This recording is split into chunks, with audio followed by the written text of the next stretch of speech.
Assalamualaikum warahmatullahi wabarakatuh. Alhamdulillah, wassalatu wassalamu ala rasulillah nabina Muhammadin sallallahu alaihi wasallam wa ala alihi wa sahbihi wa mawalah. Faqala Allah ta'ala fil Qur'anil Karim, ittaqullaha haqqa tuqatih wa la tamutunna illa wa antum muslimun. Amma ba'du. Oke, siang para sedulur YouTube, ketemu lagi dengan saya Gun Wijanarko. Oke, pada kesempatan di siang hari ini teman-teman, saya pengen ngajak teman-teman saya, sobat-sobat saya, seluruh saya yang sudah join dan subscribe di kanal YouTube saya ini, untuk ngobrol singkat seputaran hal-hal yang bersifat religius untuk bekal kita nanti ya teman-teman di akhirat, di kehidupan selanjutnya. Oke teman-teman, jadi Allah Subhanahu wa Ta'ala berfirman di Al-Quranul Karim, tepatnya di surat Al-Ahzab ayat 18, yang bunyinya sebagai berikut. A'udzubillahi minasyaitonirrajim. Bismillahirrahmanirrahim. Ya ayyuhalladzina amanu taqullaha wal tanzur nafsum ma qaddamat lighad wa taqullaha innallaha khabirum bima ta'malun. Wala takunu kalladzina nasullaha fa ansahum anfusahum ulaika humul fasikun, yang artinya sebagai berikut. Ya ayyuhalladzina amanu, wahai orang-orang yang beriman. Jadi ini salah satu panggilan khusus ya, spesial untuk orang-orang yang beriman, karena kan banyak kan ada ya ayyuhannas itu secara umum, wahai para manusia kan. Ini ya ayyuhalladzina amanu, ini panggilan khusus, seruan khusus Allah Subhanahu wa Ta'ala yang tujuannya, direksinya kepada orang-orang yang beriman. Jadi yang di luar orang-orang beriman enggak termasuk dalam panggilan ini ya. Ini seruan khusus Allah Subhanahu wa Ta'ala. Ya ayyuhalladzina amanu taqullaha, bertakwalah, berserah dirilah kalian kepada Allah. Apa sih kalimat takwa itu? Kan kita sering dengar. Apa sih takwa itu? Jadi takwa itu kalau kita pasrah, kita meyakini bahwa segala sesuatu, usia kita, rezeki kita, jodoh kita, semua ini sebetulnya sudah diatur, sudah sebelum kita diciptakan, sebelum kita masuk ke rahim ibunda kita. Jadi kita ini sudah, semuanya sudah dituliskan oleh Allah Subhanahu wa Ta'ala. Tinggal kemudian kita lahir di dunia ini kan tinggal semuanya sudah ditentukan, kecuali kemudian kita punya free will ya. Falhammaha fujuraha wa taqwaha. Jadi ada dua jalan, silakan memilih kalian gitu kan, yaitu jalan ketaatan atau jalan keingkaran gitu kan. Yang jelas namanya, artinya kalau semuanya sudah diatur gitu kan, artinya ya urusan kita ya tinggal beribadah dalam ketaatan pada Allah Subhanahu wa Ta'ala dan meninggalkan larangan-larangannya ya. Itu yang diyakinkan kalau menurut saya adalah takwa ya, takwa. Kalau di Imam Ahmad menerangkan takwa itu adalah seperti seekor burung yang dia kemudian bangun di pagi hari, kemudian dia pergi ya mencari rezekinya, pulang dalam keadaan kenyang di sore hari. Nah maksudnya apa sih? Jadi seekor burung saja ya, makhluk yang kecerdasannya enggak sepadan ya sama manusia gitu kan, burung yang akalnya enggak sepintar manusia, enggak sekolah dan enggak tahu mau kemana dia pergi, setiap bangun di pagi hari kemudian terbang, dia mencari makan entah kemana gitu kan. Kalau manusia kan sudah jelas, ada yang berangkat ke bengkel, ada yang berangkat ke pabrik, ada yang berangkat ke kantor, tempatnya mereka mencari nafkah. Ini burung ya, yang nggak tentu arahnya kemana mereka akan mencari makan. Tapi ya, alhamdulillah burung-burung pun di sore hari pulang dengan perut yang kenyang. Artinya memang rezekinya sudah ditanggung oleh Allah Subhanahu wa Ta'ala. Bahkan untuk anak keturunannya, burung pun mencari makan, nggak cuma untuk mereka pribadi, untuk anak-anak keturunannya ya. Nyatanya mereka hidup ya teman-teman. Itu kalau teman-teman lihat kan di masa sekarang, kalau dipikir kan hutan udah berkurang, sawah udah jarang. Tapi kalau kita lihat burung pipit itu masih berkembang biak. Itulah yang dinamakan bahwasanya rezeki yang mengatur adalah Allah Subhanahu wa Ta'ala. Itu artian daripada takwa. Jadi kita berserah diri, berserah diri, pasrah pada Allah Subhanahu wa Ta'ala. Urusan kita adalah ikhtiar ataupun berusaha, tapi rezeki sudah ada takarannya masing-masing. Makanya teman-teman sering lihat mungkin kalau ada seseorang melakukan sesuatu usaha, taruh kata usahanya si A gitu kan, kemudian banyak orang yang kemudian bekerja cuman untuk mencuri ilmunya, dan kemudian mereka buka usaha yang sama, tapi mereka lupa gitu kan, rezekinya lain, ternyata ya berbeda ya teman-teman. Saya sering di rumah saya dulu di Lampung sana, saya punya tetangga gitu kan yang punya beberapa ruko yang kemudian disewa-sewakan untuk usaha orang-orang tertentu gitu kan.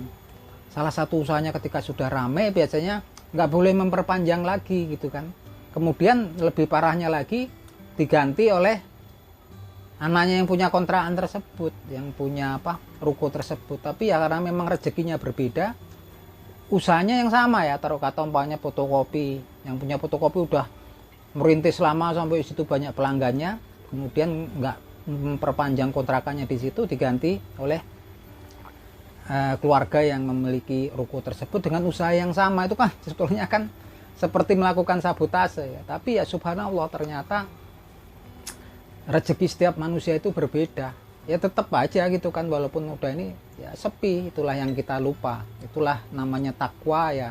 Kita berserah diri, kita yakin bahwasanya rezeki, usia kita, jodoh kita itu udah diatur Allah Subhanahu wa taala. Tugas kita adalah keluar seperti burung tadi, bergerak, kemudian berikhtiar, berusaha. Masalah hasil akhirnya itu udah ditentukan oleh Allah Subhanahu wa taala. Nah itu ya tadi, taqullaha wal tanzur nafsun ma qaddamat lihat, nih ayat lanjutannya. Dan hendaknya setiap jiwa gitu kan, setiap jiwa ini kemudian untuk memperhatikan terhadap apa yang bekal yang sudah mereka kerjakan untuk hari besok ya. Yang di sini yang dimasukkan ligot ini adalah hari akhirat ya, gitu kan. Wal tanzur nafsun ma qaddamat lihat. Hendaknya setiap jiwa kemudian memperhatikan apa yang telah mereka perbuat untuk hari akhiratnya. Nah ini teman-teman, ini memang ayat yang betul-betul menurut saya sangat mengena sekali ya. Kalau teman-teman ini sangat baik sekali kemudian untuk ditadaburi, untuk direnungi ya. Kita ini kan nggak taruh kata kerja kita dari pagi, bangun jam 7 pagi, pulang jam 5. Pokoknya antara waktu aktivitas manusia itu dari bangun jam 5 lah gitu kan. Itu sampai kemudian sore. Kalau saya lihat sekarang ini memang penuh dengan kehidupan keseharian, dengan aktivitasnya ya, bekerja di kantor lah, ke pabrik gitu kan. Terus sela-selanya itu fase istirahat siang ataupun ketika sampai rumah, kalau saya lihat ya lingkungan tuh mereka juga saat ini sibuk lagi buka media sosial mereka, lihat hiburan, lihat film lah gitu, lihat drama, lihat siaran olahraga gitu kan.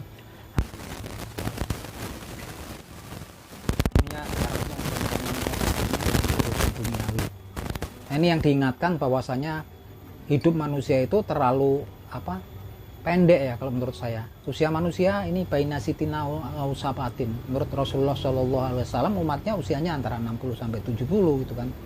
Harus realistis, makanya ketika usianya sudah menginjak 40 tahun, artinya memang kita harus mulai berpikir bekal kita. Terlalu pendek usia kita yang cuma sampai 60-70 tahun, yang memang dunia ini bergeraknya cepat saat ini.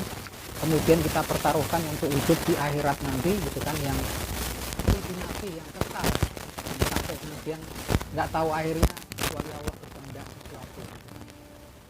Katakan memang di akhirat nanti kita juga mungkin mempertanggungjawabkan segala perbuatan kita di alam dunia, akan ditanyakan hakikat kita di dunia ini ngapain gitu kan. Padahal kan secara umum gitu kan, ketika kita merenungi harusnya kita merenung ngapain sih kita ini di dunia gitu kan, ketika semua sudah dilewati gitu kan. Itu nggak lain dan nggak bukan, referensinya di Al-Quranul Karim, nggak lain dan nggak bukan Allah itu menciptakan jin dan manusia dan jin gitu kan, nggak lain untuk beribadah pada Allah Subhanahu wa taala. Hakikatnya kita ada di dunia ini untuk beribadah pada Allah Subhanahu wa taala. Harta kekayaan, jabatan, anak istri, keturunan itu adalah perhiasannya dunia gitu kan. Terus kesibukan kita, bisnis kita di kantor ataupun usaha ternak, usaha perdagangan apapun itu adalah permainan yang memang dikatakan kalau kita terlalu asik dengan permainan kita akan lalai terhadap urusan kita di dunia. Dan ada ancamannya kan di akhirat itu, bahwasanya untuk orang-orang yang ingkar, yang timbangan kebaikannya lebih ringan gitu kan daripada amalan-amalan kejahatannya, amalan-amalan buruknya tentunya akan masuk ke dalam nerakanya Allah Subhanahu wa taala. Neraka yang diciptakan untuk orang-orang yang enggak taat, orang-orang yang timbangan amalannya itu ringan ya, amal kebaikannya daripada amal keburukannya. Nah, ini kita nggak tahu teman-teman, ini memang mengerikan sekali kalau menurut saya kalau kita mentadaburi daripada ayat-ayat yang ada di Al-Qur'anul Karim. Oleh karena ini teman-teman saya sarankan untuk tadabur ya. Tadabur itu dibaca kemudian kalau bisa dihafalkan dan kemudian direnungi gitu kan. Wal tangzur nafsun ma qaddamat liqad. Wattaqullaha innallaha khabirum bima ta'malun. Karena dan bertakwalah pada Allah Subhanahu wa taala. Allah Subhanahu wa taala sesungguhnya mengetahui apa yang kalian lakukan, kalian kerjakan. Artinya sekecil apapun kita berbuat amal, berbuat kebaikan, berbuat ketaatan kepada Allah Subhanahu wa taala, pastinya kita akan menemuinya nanti di yaumil akhir nanti ya. Dalam dihitung semuanya ya, teman-teman. Terus kemudian dilanjutkan wala takunu kalazina wala takunu ladina nasullaha fa'angsahum anfusahum ulaika humul fasikun. Dan jangan kalian seperti orang-orang yang lupa kepada Allah Subhanahu wa taala. Karena kalau sudah itu seperti itu, nanti ada saatnya Allah akan membuat mereka lupa tentang diri mereka sendiri. Ulaika humul fasikun. Orang-orang yang seperti itu adalah orang-orang yang fasik. Apa sih maksudnya lupa terhadap dirinya sendiri ini kan? Jadi ada kalanya kan karena kita aktivitas kesibukan kita di dunia ini dari bangun pagi sampai malam pun kita biasanya masih asik dengan semua urusan dunia, semua permainan yang ada di dunia ini. Ada yang mau yang jelas akhirnya terkadang kita melalaikan ya, lalai terhadap ketaatan ibadah kepada Allah Subhanahu wa taala gitu kan. Lalai untuk mengingat Allah Subhanahu wa taala. Nanti kalau itu sudah terus-menerus gitu kan. Nanti ada saatnya Allah Subhanahu wa taala akan membuat orang-orang tersebut lalai terhadap dirinya sendiri. Lalai terhadap dirinya sendiri adalah lalai terhadap keberadaan kita di dunia ini. Apa sih sebetulnya hakikat kita di dunia ini? Sampai kemudian saya sering lihat, saya ini kan dulu perawat ya, kerja di rumah sakit besar di Jakarta, juga di rumah sakit besar di luar negeri. Kadang-kadang saya masih lihat orang yang sudah mau meninggal, sudah mau mati, sudah tua renta gitu kan, yang ajalnya juga sepertinya kalau diperhitungkan juga udah nggak bakal lama, masih teringat terus ya pas itu tentang urusan-urusan dunianya kan, hartanya gitu kan. Inilah orang-orang yang akhirnya memang dikatakan kalau menurut saya orang-orang yang lupa tentang hakikat keberadaan mereka di dunia. Karena itu kan sifatnya fana, harta kekayaan, anak keturunan, mau jabatan semuanya. Ketika sudah mati, meninggal dunia, sudah hilang gitu kan semuanya gitu kan. Nah, inilah orang-orang yang kemudian sampai kemudian usianya uzur, belum juga kemudian menyadari hakikat keberadaan mereka di dunia. Inilah yang dikatakan oleh Allah Subhanahu wa taala, mereka orang-orang yang fasik gitu kan. Nah, ini saya ngadain ngobrol singkat seperti ini ya teman-teman, karena saya merasa di internet ini, di media sosial ini kan kita memang isinya semuanya yang asik, yang membuat kita lalai gitu kan, yang kadang-kadang hal-hal yang nggak bermanfaat kepada kita seperti gosip, obrolan-obrolan tentang ya apalah sekarang kan macem-macem lah gitu kan, yang sebetulnya nggak bermanfaat untuk kehidupan akhirat kita. Makanya saya untuk netralisir, saya membuat obrolan-obrolan seperti ini. Semoga kalau kita nonton, kita kumpul-kumpul seperti ini mendapatkan pahala dari sisi Allah Subhanahu wa taala. Untuk teman-teman, begitu juga untuk saya, karena memang diberitakan gitu kan bahwasanya para malaikat kalau ada sekelompok orang kemudian berkumpul membicarakan tentang kebesarannya Allah Subhanahu wa taala, membicarakan tentang ayat-ayat, tanda-tanda daripada kebesaran Allah Subhanahu wa taala, para malaikat itu akan memohonkan ampun terhadap orang-orang yang hadir di majelis tersebut. Nah, itu teman-teman, semoga teman-teman juga mau nonton lah ini, untuk ngobrol-ngobrol, berkumpul-kumpul di sini kan, untuk menetralisir urusan kita yang memang sehari-hari penuh semua dengan urusan duniawi. Oke teman-teman, akhir kata matur nuwun telah penonton video saya. Akhir kata wabillahi taufik wal hidayah. Wassalamualaikum warahmatullahi wabarakatuh.